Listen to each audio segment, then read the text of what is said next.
Monstrinhos e monstrinhas, sejam todos muito bem-vindos à nossa próxima videoaula, continuando aí o nosso estudo em relação ao belo reino planteio. E já começo essa aulinha com uma charada monstruosa. Charada monstruosa. O que é?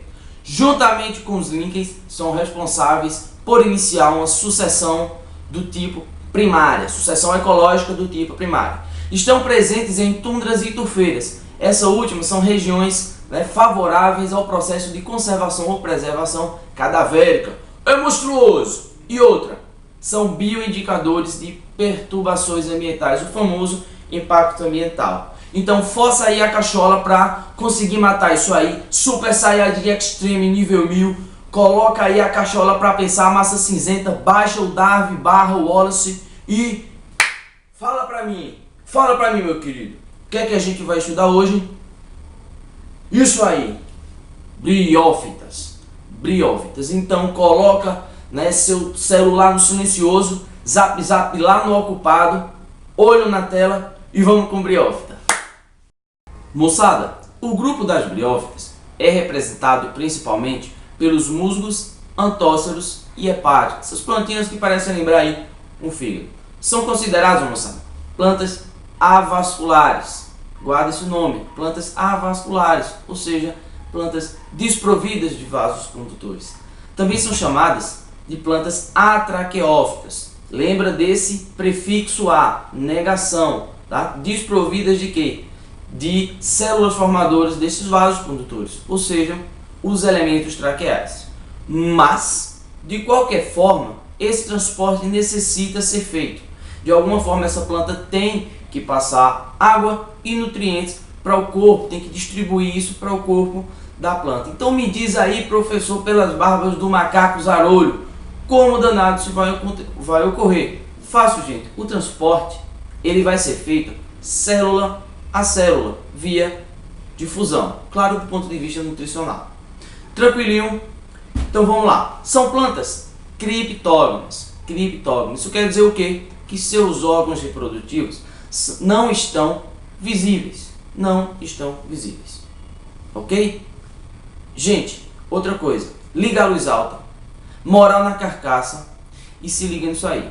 Essas plantas elas são encontradas frequentemente em ambientes úmidos e em menor frequência em ambientes com temperaturas altas e temperaturas baixas. São encontrados também. Porém, nunca, você pode pesquisar na literatura, não irá encontrar em ambientes marinhos. Never. Em ambientes marinhos não são encontrados. Pegou essa? Então, gurizada, como as briófitas elas são carentes de sistema vascular e o transporte de nutrientes e água, como vimos, ocorre célula a célula, isso caracteriza um sistema não muito eficiente. Isso caracteriza um sistema lento. Em que? Em transportar esses materiais por longas distâncias. Acaba que sendo aí, se a gente comparar com as pteridófitas, um processo totalmente diferente, porque a pteridófita, a planta vascular, ela tem que tirar o nutriente lá do solo e jogar lá para a última folhinha que tem lá na sua copa. Ok? Então isso aí é o que vai, de certa forma, limitar o tamanho, limitar o crescimento dessa planta. O pequeno porte vai ser caracterizado por conta dessa característica que as briófitas têm. Se a gente for pensar agora do ponto de vista evolutivo, as briófitas elas foram pioneiras na conquista do ambiente terrestre e ainda são pioneiras quando a gente fala de sucessão. E aí elas ficaram ali entre as algas verdes e as pteridófitas, futuras plantas vasculares. Mas, para que essas plantas conseguissem conquistar o ambiente terrestre, elas tiveram que desenvolver algumas adaptações. Meu irmão, não é só chegar lá e acertar na janela, não. Tem que ralar. Então vai desenvolver aí algumas características, algumas adaptações que evitam aí, por exemplo, a perda d'água por dissecação, por aumento de temperatura. E esse tipo de adaptação foi aí um revestimento protetor com a função de proteger essa planta contra essas agressões físicas do meio, contra altas temperaturas, que a gente considera aí, que a gente denomina como cutícula, tá? Então a cutícula ela tem essa função, ela fica ali sobre a epiderme lá da planta. E outra coisa, também temos aí o aparecimento do estômato, o estômato que é responsável aí pelas trocas gasosas da planta e pela entrada e saída de água. Cavernoso, cavernoso, né? Então se liga, né? E guarda essa informação aí com você. Mas aí falamos aqui como é uma briófita, que ela é uma planta assim, assim, assim, mas cadê aí essa briófita? Bem, galera, basicamente essa é a estrutura aí de uma briófita. Se você prestar atenção nessa estrutura aqui, ela vai lembrar muito uma raiz, mas não é raiz. Lembra que essas são plantas avasculares. E aí foi denominado aí o nomezinho de rizóide. Essa estrutura que vai dar fixação e vai absorver água e sais e distribuir para o resto da planta. Mais acima, nós temos aqui o cauloide, que é essa hastezinha pequenininha, curtinha aí, que é de onde vai sair os filóides. E mais acima, a estrutura já formada, o filóide já formado. Lembrando que é característico dessa região aqui de filóide possuir clorofila. Se eu tenho aqui a clorofila, eu irei fazer fotossíntese. Esse conjunto de filóides a gente vai denominar de gametófito. Então essa região aqui a gente denomina como gametófito, o conjunto aí desses filóides. A cápsula que você está vendo aqui acima é um esporângio, né? É uma estrutura que vai ajudar, é o que vai fazer a produção aí desses esporos, e quando essa cápsula ela tiver com os esporos maturados, esses esporos irão ser jogados no solo, né, para que ocorra aí todo o processo do ciclo reprodutivo da briófita.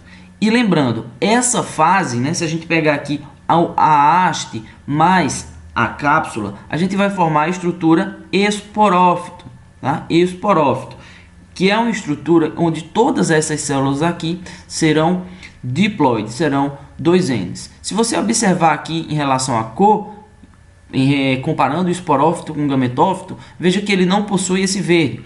Então essa fase aqui esporófito, ela não produz, ela não tem clorofila, não faz fotossíntese. Tá bom? Então, monstro, se liga nisso aí.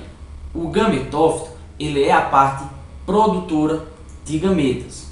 E o que eu vou te falar agora é exclusivo de briófitas, tá? Essa fase gametófito, ela é a fase considerada mais longa, ou seja, é a fase que a gente chama de dominante, enquanto que a esporófita, ela é mais rápida, ela é mais passageira.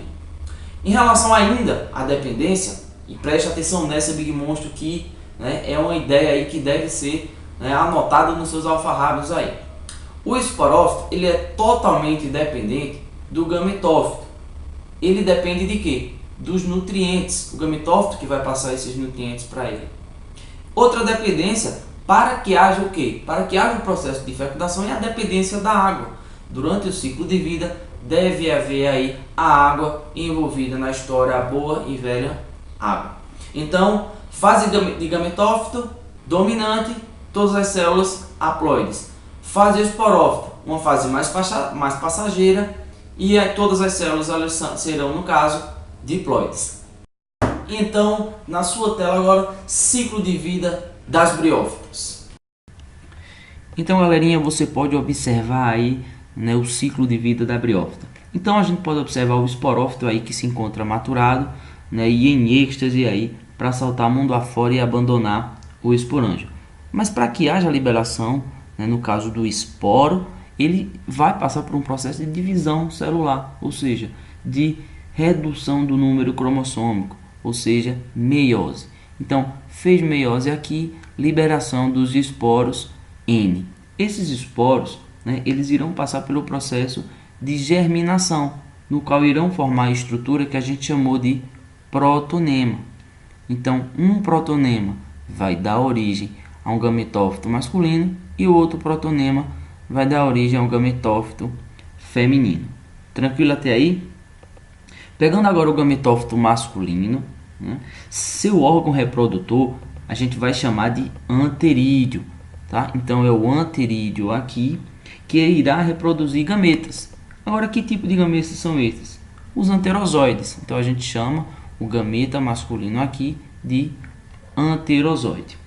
né? E esse anterozoide ele tem a capacidade sim de se deslocar na água porque ele é um anterozoide flagelado. Se eu venho agora para cá, para o gametófito feminino, né, que no caso ele vai formar a estrutura reprodutora do gametófito feminino, que a gente chama de arquegônio, que também vai produzir gameta. Mas o gameta, né, desse gametófito feminino, ele é denominado de oosfera. Só lembrando que ambos ainda são haploides. Ambos são haploides. Nesse contexto, o que é que vai acontecer aqui? A chuva, né, ela tem que aparecer em algum momento. Em algum momento, a água ela é um fator primordial para que esse ciclo de vida ele se complemente. E aí a água entra na dança. Então a água entra em contato com o anterídeo, né, que aí pela força com que a água bateu, ela vai levar, vai respingar até o arquegônio. Entenderam? Até o arquegônio. Nesse meio aí de água vai ter o que? Vai ter anterozoides, né? Que esses anterozoides, gente, ele vai ser atraído, eles são atraídos quimicamente pela oosfera. Foi atraído aí pela oosfera, houve a união, houve união de gametas, a gente vai ter então o processo aí de fertilização, que vai acontecer dentro do arquegônio. Lembrando, o gameta masculino, ele consegue se movimentar, ele é flagelado, mas a oosfera não, a oosfera ela é fixa, tranquilo? Ela é fixa. Beleza, teve aí a atração, né? Teve aí a união dos gametas, a gente vai ter o processo agora de fertilização, que vai ocorrer dentro do arquegônio, formação do zigoto, ou seja, 2N. Por que restabeleceu? Porque restabeleceu. A gente estava trabalhando, né, com organismos ainda na sua fase haploide, só que há um processo aqui onde ocorrem sucessivas mitoses, gente, tá? Então tava todo mundo haploide e aí esses gametas irão ser produzidos via mitose, o gameta masculino e o gameta feminino. E aí chega na fase de zigoto, na fase 2N. Chegou na fase de zigoto, a gente vai ter mitose novamente, formação do embrião, consequentemente a formação aí do esporófito jovem, tá? Levando em consideração que tudo está ocorrendo aqui no ápice da plantinha feminina. Então essa estrutura é a planta feminina, é o gametófito feminino. Então, monstrinho, não tem segredo, tá? A única coisa que vai poder modificar um pouco e aparecer aí na tua pesquisa durante o teu estudo é aparecer para você ciclo haplodiplo bionte. Grave esse nome aí, ciclo haplodiplo bionte. Isso sugere o quê? Uma fase haploide e outra fase diploide, o que caracteriza uma alternância de gerações. Tudo bem?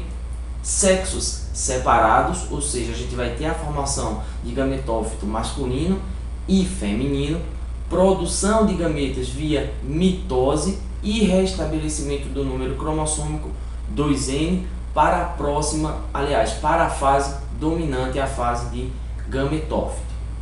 Gameta masculino, anterozoide, que vai pegar lá carona na água até chegar no gameta feminino, que a gente chamou de oosfera, e morreu Maria Preá.